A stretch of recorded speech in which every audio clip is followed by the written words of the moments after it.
مساء الفل. كلمتين كده على ماتش الاهلي والهلال امبارح. الاهلي مش حلو، الاهلي خط هجومه بس هو اللي حلو، ومش كله كمان يعني. ده هو بيرسي ده وهو اللي شايل الدنيا، هو وحسين الشحات. خط نص الاهلي وحش، دفاع الاهلي وحش. الدليل على كده ان لعيبه الهلال كانوا بيروحوا بمنتهى السهوله خالص على جون الاهلي. لو كان عندهم ناس بتعرف تخلص كانوا خلصوا امبارح كذا جون يعني.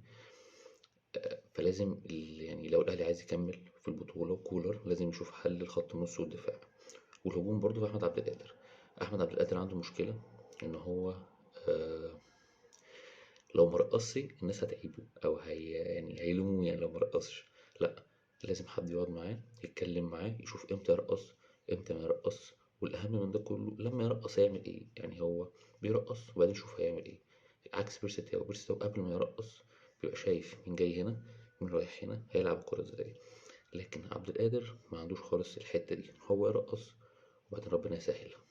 ده أول حاجة لعبد القادر. محمد هاني مستواه وحش جدا برضو.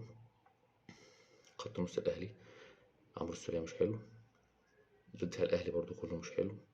آه بس لكن الأهلي عشان يكمل لازم يظبط حتة الدفاع وخط النص دي. شكرا.